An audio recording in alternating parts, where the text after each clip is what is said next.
एउटा सानो गाउँमा एउटा पास्टरको परिवार बस्दै थिए अनि उनीहरूले उहाँहरूको गाउँलाई कसरी बदल्यो हामी हेर्नेछौँ है। ए ढिलो भइसक्यो भनेको क्रिसमस सुरु हुन लागिसक्यो नानीहरू रेडी भएन लु रेडी भयो जाम छिटो ढिलो भइसक्यो प्रोग्राम सुरु भइसक्यो जस्तो छ आज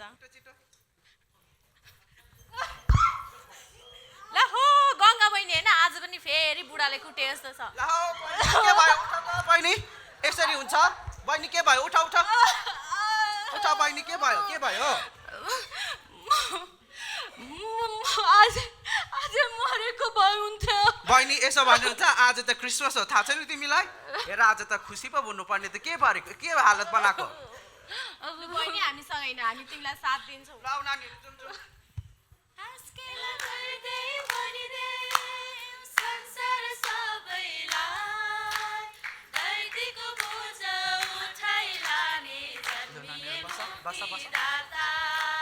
मानिसको चोला लिएर गाईको गोठैमा मानिसको चोला लिएर गाईको गोठैमा हुन्छ जय मसी सबैजनालाई हामीले गीत क्रोसलाई गाइसकेका छौँ अब हामी यो समय चाहिँ हामी वचन सुन्ने समय हो अनि यो समय चाहिँ हाम्रो पास्टर बाबुलाई दिनेछौँ सबैलाई जय मसी जय मसी आज हामीलाई अलिकति ढिलो भयो हामी माफी माग्छौँ ल तर आजको क्रिसमसको म छोटो तपाईँहरूलाई वचन बोलिहाल्छु है आज 2000 वर्ष अगाडि ख्रिस्ट जन्मिनुभयो अनि त्यसै कारणले गर्दा हामी सबै बेला भएर क्रिसमस मनाउँदैछौँ हो कि होइन हो अनि आज क्रिसमस जसरी येशू ख्रिस्ट संसारमा आउनुभयो सबै मानिसहरू खुसी भयो किन भन्दाखेरि ख्रिस्टले मानिसहरूलाई दुःखकोलाई सहायता गर्नुभयो हेपिएकाहरूलाई उहाँले उचाल्नुभयो थाकेकाहरूलाई उहाँले विश्राम दिनुभयो अनि उहाँले बिरामीहरूलाई निको पार्नुभयो हो कि होइन त्यसै कारणले गर्दाखेरि आज क्रिसमसमा मात्रै होइन तर हाम्रो प्रत्येक दिन हामीले जसरी ख्रिस्टले सहायता गर्नुभयो गरिब दुःखीलाई हेपेकाहरूलाई उहाँले सहायता गर्नुभयो थाकेकाहरूलाई विश्राम दिनुभयो हामीले त्यसै गरेर क्रिसमस सधैँ मनाउनुपर्छ अनि मेरो इच्छा चाहिँ यही छ कि आज हामी सानो चर्च भए तापनि डरसरी सेवा गरे तापनि मेरो इच्छा चाहिँ छ यो गाउँ मात्रै होइन अर्को गाउँ त्यहाँदेखि त्यो गाउँले अर्को गाउँलाई ख्रिस्टमा ल्याओस् भनेर है हुन्छ वचन यतिमै जय मसी बहिनी अब तिमीले पनि यस्तो बानी छोड्नुपर्छ जहाँ रक्सीहरू खानु हुँदैन आफ्नो व्यवहारमा पनि परिवर्तनहरू ल्याउनुपर्छ त्यही भनेको बहिनी अब तिमीले यस्तो कुराहरू छोड्नुपर्छ हामी छौँ नि के भन्नु दिदी मेरो जीवन त यस्तै रहेछ जहिले दुःख मात्र त्यस्तो भन्नु हुँदैन नि बहिनी हामी छौँ बहिनी हामी काम तिमीलाई काममा लाग्छ गङ्गा ओए गङ्गा फेरि बातेर आएछ यो भाइ त होसमा त छौ ओए त खुरुको गरुका खुरुको गरि नि त गङ्गा त खुरुका गरि हात लाउने हैन भाइ हात लाउने भाइ पक्र होसमा छैनौ हैन बुढा र बुढी बोलेको बिच त प्याच चाहिँ किन बोल्नु पर्यो गङ्गा भाइहरु गरि नि त गर अच्छा रिस उठाउँछ तेरो के बुढी माथि अधिकार लाउँछस् मेरो माथि अधिकार लाउँछस् तिमी होसमा छैनौ भाइ तिमी घर जाऊ म ओए तेरो पछि मे पारा चल्दैन यहाँनिर भाइ उला पक्र गरि छुरो गरिन्छ सादैनौ भाइहरु उला पक्र त साथी सादिनस् भाइ म बोलिला तिमी उला पक्रेर लैजाऊ छिटो तलाई तँलाई म के गरे म जान्दै छु तँलाई ओए म तान्नु गङ्गा आज यहीँ बस्छ हामीसँगै ल बहिनी हिँड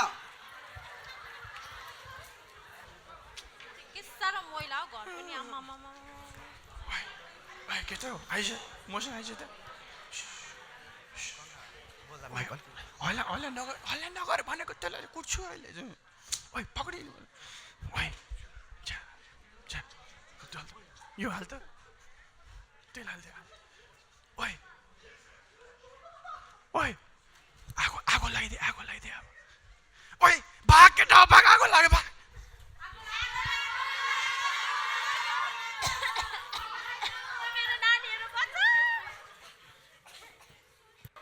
आइ हौ आज त साह्रै थाक्यो बहिनी तिमीले काम गरेको जेल आयो धन्यवाद दाइ म तपाईलाई के भन्नु दाइ तपाईँ र भाउजूले गरेको यो दुःखहरू र मलाई यस्तो राम्रो कामहरू दिनु म कसरी फर्काउँ यो सब कुरा। बहिनी तिमीले परमेश्वरलाई चिनेका छौ, तिम्रो जीवन राम्रो बनाउँछौ, सबैभन्दा ठुलो कुरा भाउजू र मलाई यही नै हो। म परमेश्वरमा पनि धेरै धन्यवादी छु। तपाईँहरू नआइदिएको भए मेरो जीवन अहिले कस्तो हुन्थ्यो होला। परमेश्वरको योजना हो बहिनी, तिमीले अब मैले जसरी तिमीलाई जसरी परमेश्वरमा डोराए तिमीले पनि अब अरूलाई डोराउने पाल भएको छ। हुन्छ हुन्छ दाइ, म चाहन्छु अब। ल ल बहिनी ढिलो भइसक्यो, तिमी पनि जाऊ। हुन्छ।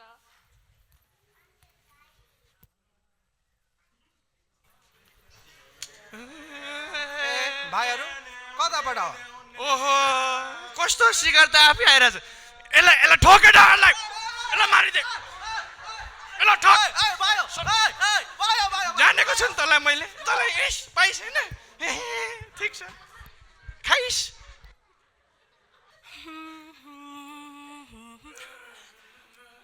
पुगे घर कता हो? यो तिम्रो हातमा के हो? This is kerosene. What do you look? What? ए त चुप लागे होइन, घर आउनु पाएको छैन कराको। चुप न, be quiet please. ए नगर त।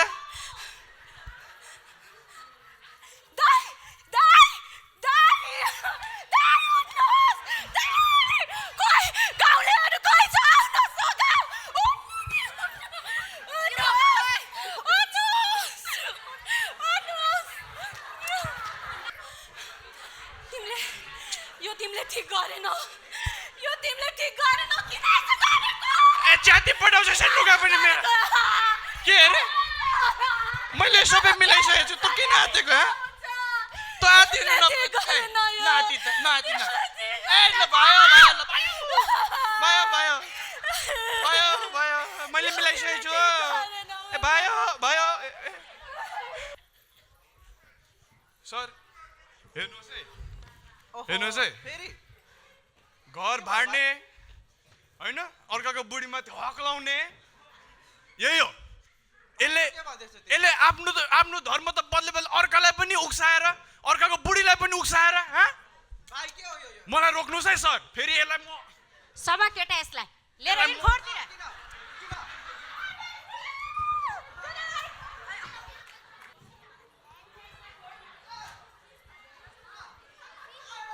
साला यो नेपाल हो, तैँले के ठानेको छिस्? अरूको धर्म लिएर यो गाउँलेहरूलाई बगाल्छस्? तँ तेरो धर्म छोड्छ कि छोड्दिनस्? फेरि पनि सोध्छु, छोड्छस् कि छोड्दिनस्? यता त अझै हाल।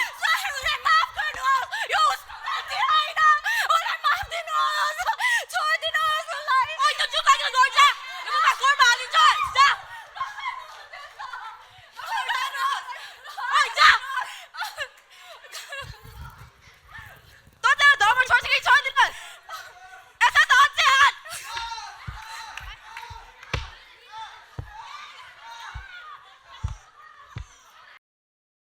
चाहिँ म भाइ अनि बहिनीलाई दिन चाहन्छु।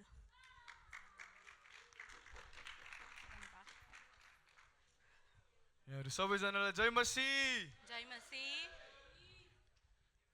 आज क्रिसमसको दिन परमेश्वरले आफ्नो पुत्र हामीलाई दिनुभएको दिन। म आज यहाँहरूसँग केही बाँड्न गइरहेको छु मेरो विगतको कुराहरू। मैले आफ्नो समयमा धेरै मानिसहरूलाई सताएँ अज्ञानताको कारणले। सताएको मध्येमा चाहिँ फेरि हाम्रो पास्टर सुन्दर पनि हुनुहुन्छ है। पास्टर बाउ आजको हाम्रो परमेश्वरको जन्मदिनमा यहाँहरूलाई धन्यवाद दिन चाहन्छु, साथसाथै माफी माग्न चाहन्छु। यहाँहरूले जुन उपकार हाम्रो लागि गरिदिनु भयो, हामीलाई त्यो जुन त्यस्तो अवस्थामा पनि तपाईँले हामीलाई छोड्नु भएन, तर तपाईँले परमेश्वरको प्रेम जुन देखाउनु भयो त्यसको लागि साँच्चै नै हामी हृदयबाट धन्यवाद दिँदछौँ। के भन्छौ कि? अब के भन्नु, सबै तिमीले भनिसक्यौ। अब के भन्नु होला। अब आजको दिन क्रिसमस छ, हाम्रो पास्टर सुन्दरको सपना भनौँ न पुरा भएको छ। यहाँ हामी गाउँहरू सबै मिलेर परमेश्वरको महिमा प्रशंसा गर्न सकेको छौँ। यो दुःखको दिनहरू सबै पछाडि छाडेर आज हामी क्रिसमस मनाउनेछौँ र सबैलाई मेरी क्रिसमस।